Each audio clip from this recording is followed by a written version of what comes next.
Good morning, all of you. Today, I am going to teach one of the topic of organic chemistry, that is GOC.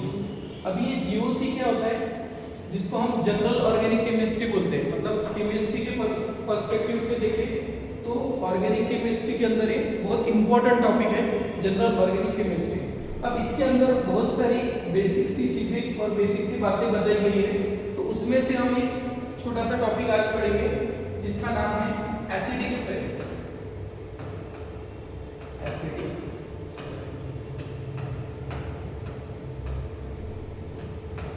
अभी acidic strength ऐसा topic है जिसमें JEE के अंदर या NEET exam के अंदर बहुत सारे क्वेश्चन आते हैं. मतलब एसिडिक स्ट्रेंथ एक टॉपिक जीओसी का है, लेकिन बाकी भी बहुत सारे टॉपिक ऐसे हैं जो हमारे क्लास 12 में ऑर्गेनिक के टॉपिक है, उसके क्वेश्चन इसके अंदर सॉल्व होते जाएंगे.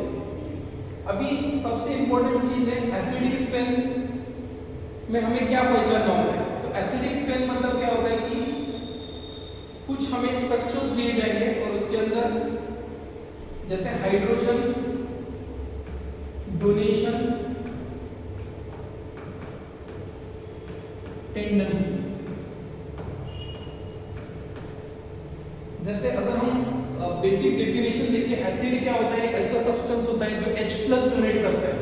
तो जब भी कोई ऑर्गेनिक कंपाउंड होगा और वो H+ डोनेट करेगा, जैसे अगर मैं बात करूं कि कार्बन हाइड्रोजन है या फिर ऑक्सीजन हाइड्रोजन है या फिर इवन एक कार्बोक्सिलिक एसिड का कंपाउंड है C+OH, तो अगर इन तीनों में से अगर हम हाइड्रोजन निकालते हैं तो क्योंकि हाइड्रोजन की इलेक्ट्रोनेगेटिविटी जो होती है लेस होती है कंपेयर टू बाकी एलिमेंट जो है, तो इसके वजह से जब भी ये बॉन्ड ब्रेक होगा, जैसे एसिडिक स्ट्रेंथ में हमें क्या करना है कि किसी भी कंपाउंड से हाइड्रोजन को रिमूव करना है. अब जब भी हम हाइड्रोजन रिमूव करेंगे तो जैसे एक कार्बन है, इसके ऊपर माइनस चार्ज आएगा. यहाँ पे जब ऑक्सीजन और हाइड्रोजन का बॉन्ड टूटेगा, ऑक्सीजन पे नेगेटिव चार्ज आएगा, और इवन यहाँ पे जो ये बॉन्ड टूटेगा तो यहाँ पे भी नेगेटिव चार्ज आएगा.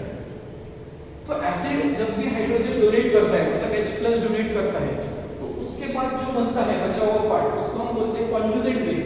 और ये जो कॉन्जुगेट बेस है हमारा, वो कितना ज्यादा स्टेबल है उसके ऊपर ही हमारी एसिडिक स्ट्रेंथ डिपेंड करती है.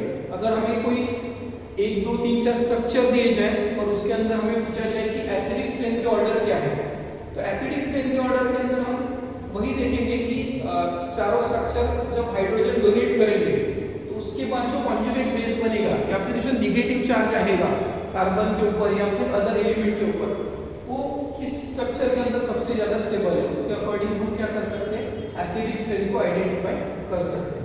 तो ये एक बेसिक बात हुई एसिडिक स्ट्रेंथ के बारे में. अगर हम इसको डायरेक्टली एक क्वेश्चन से पढ़ें तो उसी के अंदर हमारे बहुत सारे कॉन्सेप्ट क्लियर होंगे. तो मतलब मैं एक क्वेश्चन से आपको समझाता हूँ कि एसिडिक स्ट्रेंथ एक्चुअली हम कैसे फाइंड आउट कर सकते हैं किसी भी स्ट्रक्चर में. जैसे अगर मैं एक बेसिक एग्जांपल लेता हूँ,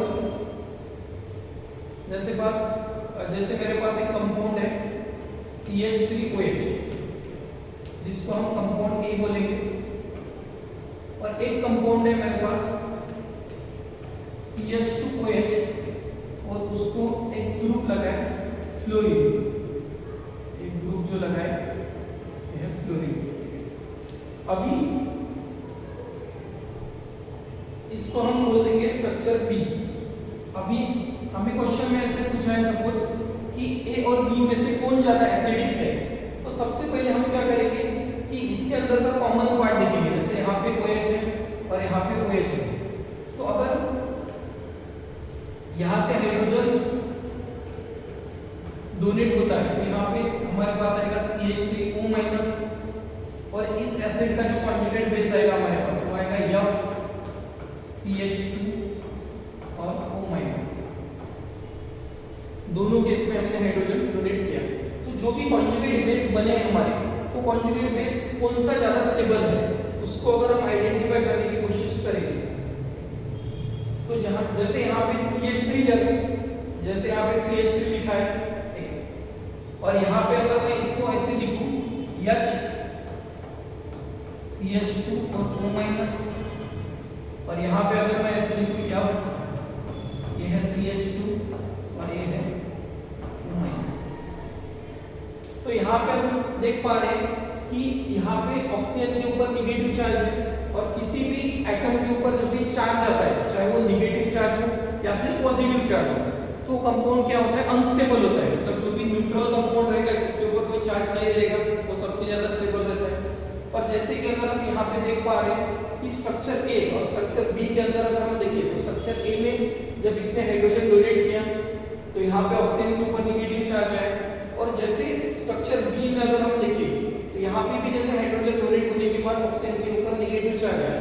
तो अभी तो ये दोनों अनस्टेबल है, लेकिन ऐसा कौन सा फैक्टर है या कौन सा ग्रुप यहाँ पे अटैच है जो क्या कर रहा है, इस निगेटिव चार्ज को स्टेबल कर रहा है, वही हमें फाइंड आउट करना है। और उसी से हम फाइंड आउट करेंगे कि कौन ज्यादा एसिडिक है दोनों में से। जैसे अगर हम यहाँ पे देखें तो हाइड्रोजन एटम अटैच है, ये जो हाइड्रोजन एटम है इसका कोई इफेक्ट नहीं होता, नो इफेक्ट। और वहीं पे अगर हम देखें तो यहाँ पे फ्लोरीन एटम अटैच है। अब फ्लोरीन एटम जो है वो कार्बन से ज्यादा निगेटिव ग्रुप है, तो ये दिखाएगा हमारे पास माइनस आई इफेक्ट। अब ये माइनस आई इफेक्ट क्या होता है, तो negative inductive effect. Inductive effect मतलब ऐसा ग्रुप है कार्बन के साथ जुड़ा हुआ जो कार्बन से इलेक्ट्रॉन खींचता है अपने तरफ, इसको हम बोलेंगे माइनस आई इफेक्ट या इलेक्ट्रॉन विड्रॉइंग ग्रुप। अभी इलेक्ट्रॉन विड्रॉइंग ग्रुप क्या करेगा, यहाँ से इलेक्ट्रॉन को अपनी तरफ खींचेगा, और जैसे हम देखेंगे कि ये जो फ्लोरीन इलेक्ट्रॉन को खींचेगा तो ऑक्सीजन के ऊपर का जो निगेटिव चार्ज है वो कम हो जाएगा, इसके ऊपर का निगेटिव चार्ज क्या हो जाएगा। और किसी भी एटम के ऊपर का अगर निगेटिव चार्ज कम होता है तो वो क्या होता है, स्टेबल बनते जाता है। तो यहाँ पे हम देख पा रहे हैं कि जो स्ट्रक्चर बी है, स्ट्रक्चर बी का जो कॉन्जुगेट बेस बना है ये ज्यादा स्टेबल है कंपेयर टू ए, क्योंकि ए में ऐसा ग्रुप लगा है जो उसको स्टेबल नहीं कर रहा है, मतलब नो इफेक्ट वाला ग्रुप है। तो इसी की वजह से अगर हम यहाँ पे देख पा रहे हैं तो बी की जो एसिडिक स्ट्रेंथ है वो ए से ज्यादा है। मतलब एसिडिक स्ट्रेंथ के ऑर्डर अगर हम देखें तो बी ग्रेटर देन ए।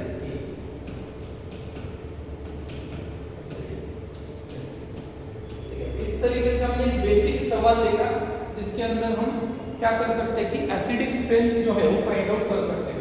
तो सबसे पहले हमने क्या पढ़ा था इस टॉपिक में, अगर हम देखें तो एसिडिक स्ट्रेंथ में हाइड्रोजन डोनेशन टेंडेंसी, मतलब कोई भी हमारे पास अगर कंपाउंड दिया है तो जब भी हाइड्रोजन डोनेट करता है तो उसका जो कॉन्जुगेट बेस बनेगा वो कितना ज्यादा स्टेबल है, उसके अकॉर्डिंग हम फाइंड आउट करते हैं कि कौन सा एसिड स्ट्रॉन्ग है और कौन सा एसिड वीक है।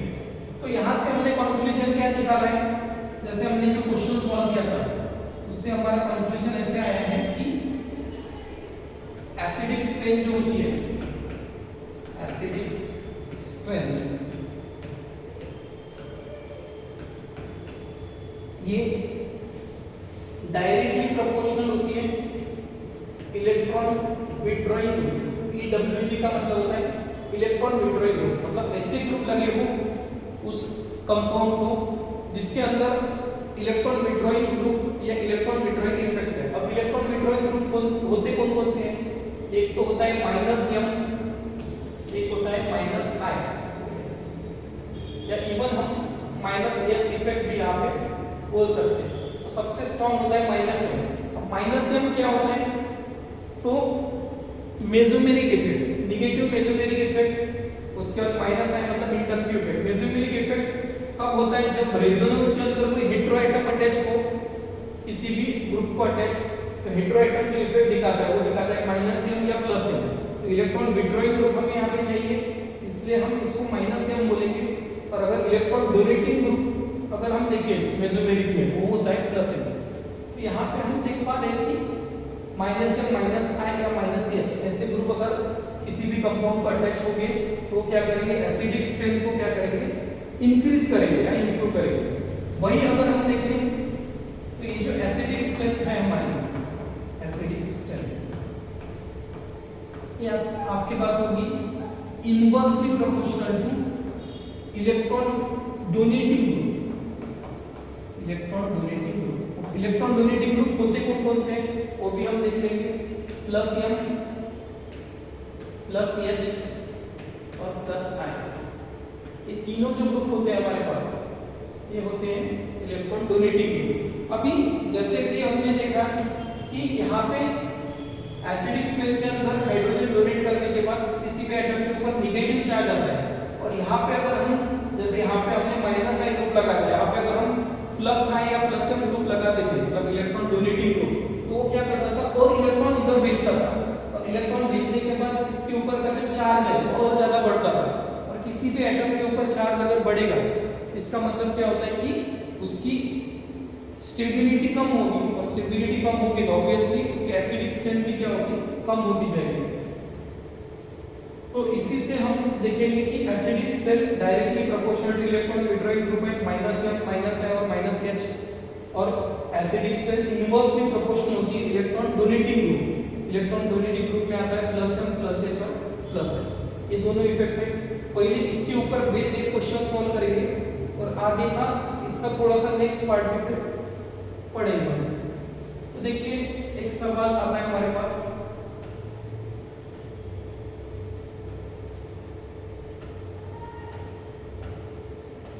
यहाँ पे एक ग्रुप है हमारे पास जिसको हम ए नाम दे देते हैं, जो कि फिनॉल ग्रुप है।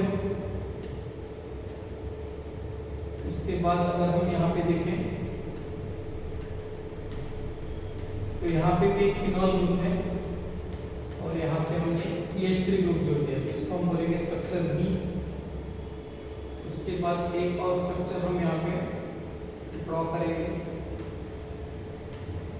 जिसके अंदर हम देखेंगे फिनॉल है, और यहाँ पे एक येलो ग्रुप लगा है मेटा पोजीशन से, इसको हम बोलेंगे C। उसके बाद स्ट्रक्चर हमारे पास आएगा, यहाँ पे भी OH ग्रुप लगा है, तो यहाँ पे हम देखेंगे येलो ग्रुप हमारे पास लगा है जो कि पैरा पोजीशन है। अभी चारों स्ट्रक्चर हमारे पास दिए हम देख पा रहे हैं, और इसके अंदर हमें क्वेश्चन में एसिडिक स्ट्रेंथ की ऑर्डर बता दिए, तो कौन सबसे ज्यादा एसिडिक होगा, एसिडिक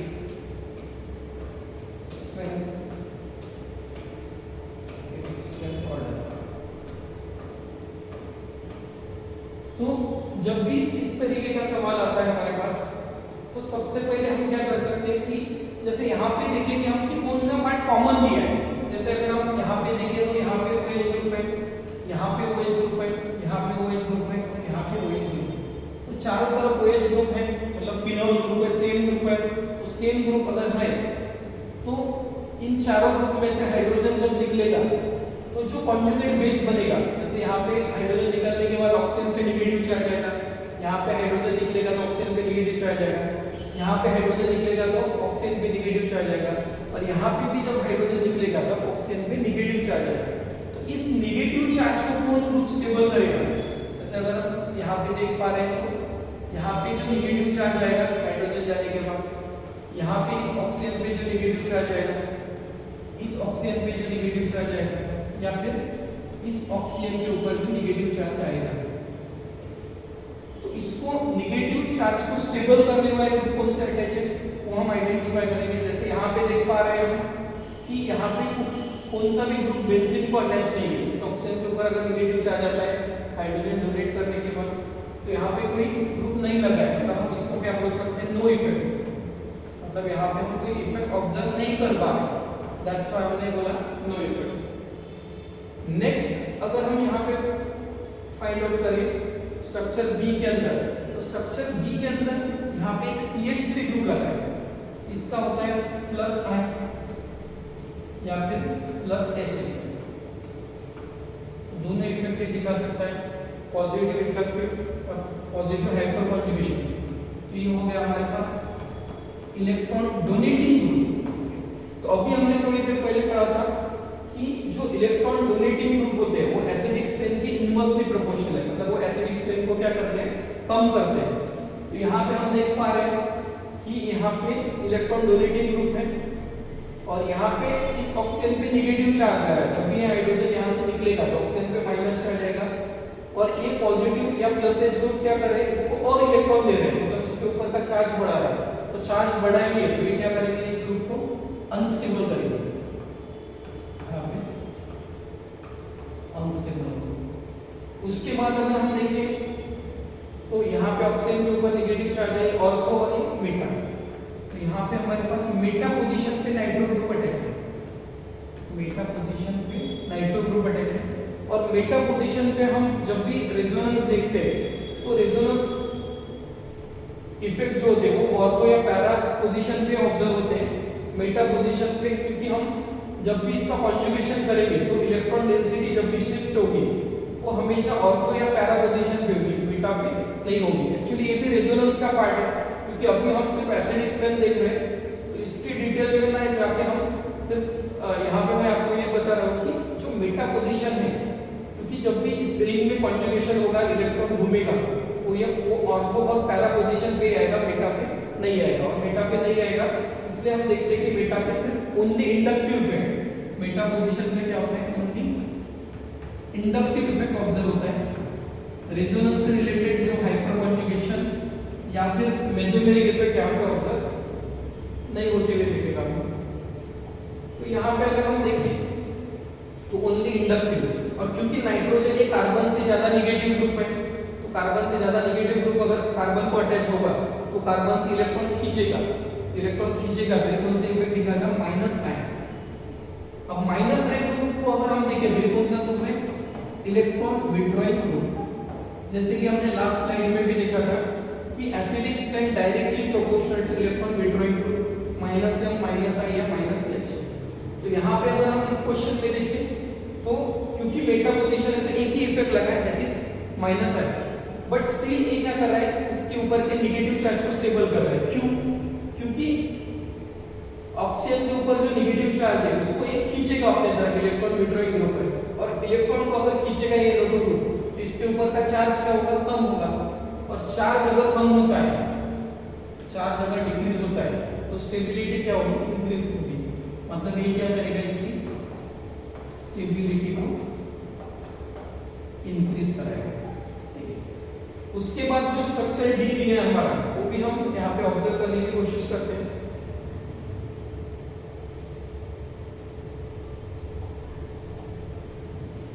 अभी देखते हैं ऑप्शन डी के अंदर क्या दिया हुआ है। ऑप्शन डी के अंदर NO2 ग्रुप लगा है पैरा पोजीशन पे, तो पैरा पोजीशन पे तो सभी इफेक्ट ऑब्जर्व होते हैं, क्योंकि यहाँ पे इलेक्ट्रॉन डेंसिटी अगर हम देखें तो यहाँ पे कार्बन से नेगेटिव ग्रुप है, मतलब ये माइनस आई तो इफेक्ट दिखाएगा ही दिखाएगा, लेकिन मेसोमेरिक के अंदर ही -m इफेक्ट भी दिखाता है। अभी -m इफेक्ट क्या होता है, तो यहाँ पे हमारे पास दोनों ग्रुप जो लगे वो लगे electron withdrawing group, electron withdrawing. अभी नाइट्रोजन -i इफेक्ट क्यों लगाता है, क्योंकि अगर हम देखें तो नाइट्रोजन के पास होती है लोन पेयर, ये है पाई बॉन्ड हमारा, उसके बाद यहाँ पे सिग्मा बॉन्ड, यहाँ पे लोन पेयर रेजोनेंस हो रहा है, हेटेरो एटम भी है, लेकिन ये लोन पेयर डोनेट ना करने के बजाय, मतलब डोनेट करने के बजाय क्या करेगा, इधर से एक्सेप्ट करेगा। क्यों? क्योंकि नाइट्रोजन को दोनों ग्रुप जो लगे हैं वो ऑक्सीजन ग्रुप लगे, और ऑक्सीजन ग्रुप नाइट्रोजन से ज्यादा नेगेटिव है, तो ऑक्सीजन नाइट्रोजन के इलेक्ट्रॉन खींचेगी अपने तरफ और नाइट्रोजन रिंग में से इलेक्ट्रॉन खींचेगा, इसलिए इसका इफेक्ट हम मेसोमेरिक में -m देखेंगे।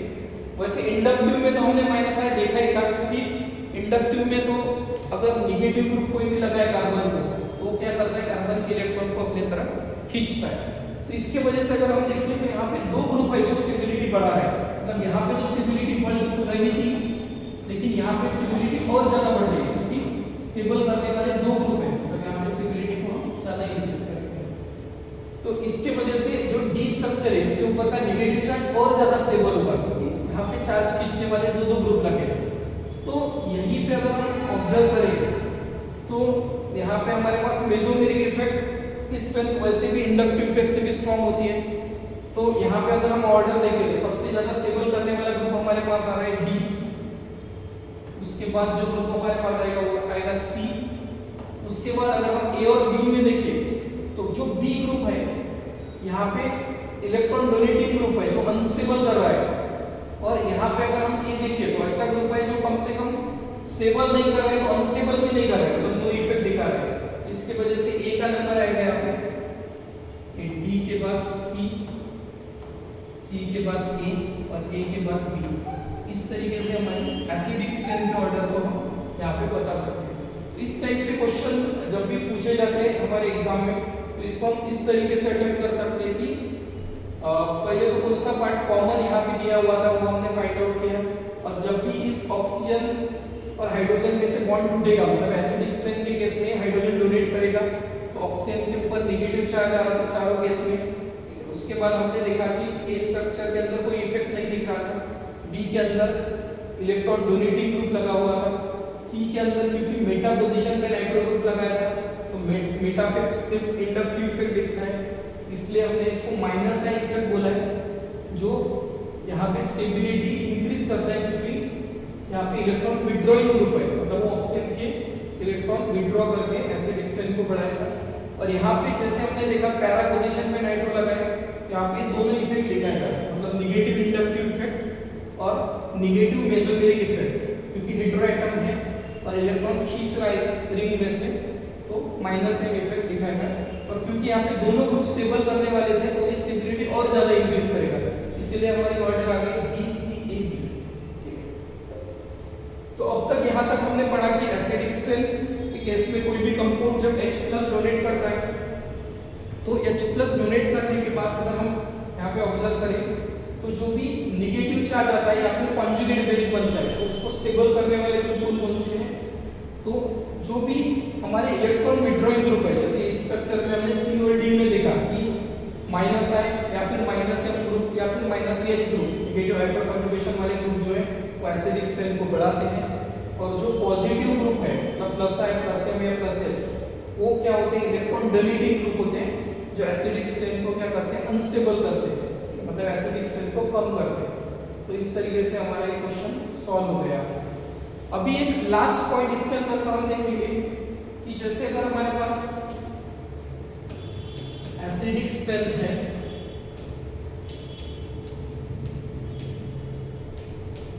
तो ये डायरेक्टली प्रोपोर्शनल रहती है Ka। अगर हमें क्वेश्चन में Ka की वैल्यू दी है, Ka मतलब क्या होता है, एसिडिक स्ट्रेंथ की वैल्यू अगर दी हो तो ये डायरेक्टली प्रोपोर्शनल होती है। और वही अगर हम एसिडिक स्ट्रेंथ देखें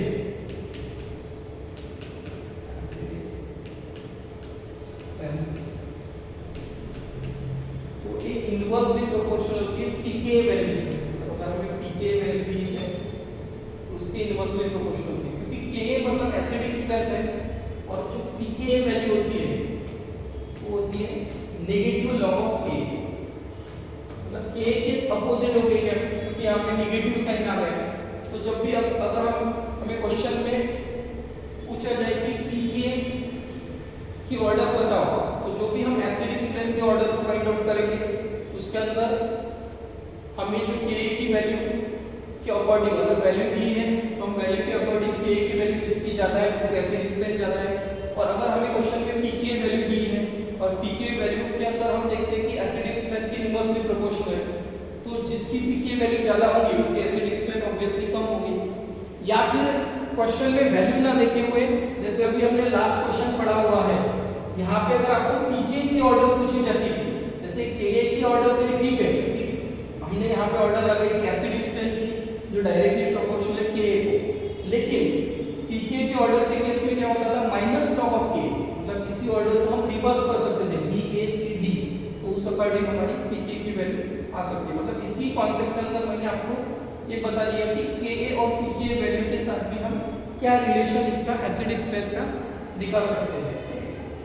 अभी अगर हम यहाँ पे देखें एक क्वेश्चन जिसके अंदर अगर हमें कुछ स्ट्रक्चर दिए हुए हैं चार और उसके अंदर अलग अलग वैल्यू दी है, जैसे अगर हमारे पास दिया है CH3 COOH एक स्ट्रक्चर दिया है, उसके बाद B स्ट्रक्चर दिया हमारे पास CH3OH, उसके बाद अगर हम देखें तो C स्ट्रक्चर हमारे पास दिया है CH2OH, और यहाँ पे दिया है हमारे पास कोई F ग्रुप लगा है, और इधर हमें कुछ वैल्यू दी है। जैसे अगर हम देखें तो A के लिए Ka की वैल्यू दी है 10, B के लिए अगर हम देखें तो K की वैल्यू दी है, स्ट्रक्चर B के लिए K की वैल्यू अगर गिवन है 5, स्ट्रक्चर सी के लिए अगर हम देखें ए की वैल्यू अगर गिवन है हमें 8 और हमें पूछा जाए कि एसिडिक स्ट्रेंथ के ऑर्डर आप लगाइए, तो जैसे अभी हमने पढ़ा लास्ट स्लाइड में कि एसिडिक स्ट्रेंथ जो होती है वो डायरेक्टली प्रोपोर्शनल होती है के वैल्यू के, तो उसके अकॉर्डिंग हम देखेंगे तो सबसे ज्यादा के की वैल्यू यहाँ पे 10 है, तो ए की एसिडिक स्ट्रेंथ ज्यादा, उसके बाद ए की वैल्यू सी में ज्यादा है 8, तो सी की एसिडिक स्ट्रेंथ, और उसके बाद बी की एसिडिक स्ट्रेंथ। तो ये जो क्वेश्चन होगा हमारा ये अकॉर्डिंग टू के वैल्यू, तो के वैल्यू के अकॉर्डिंग एसीबी ये हमारे पास एसिडिक स्ट्रेंथ के ऑर्डर आ जाएंगे। और यही अगर पीके वैल्यू दी रहती थी तो जो सबसे लोवेस्ट वैल्यू देती थी पीके में उसकी हम एसिडिक स्ट्रेंथ को ज्यादा मानते थे। तो इस तरीके से हम एसिडिक स्ट्रेंथ की जो क्वेश्चन है उसको सॉल्व कर सकते हैं। तो आज का टॉपिक हम यहीं पे कंप्लीट करते हैं और नेक्स्ट टॉपिक में बाकी जो नेक्स्ट कॉन्सेप्ट है इसके अंदर के जीओसी के अंदर जो आते हैं वो पढ़ने की कोशिश करेंगे। Okay, thank you.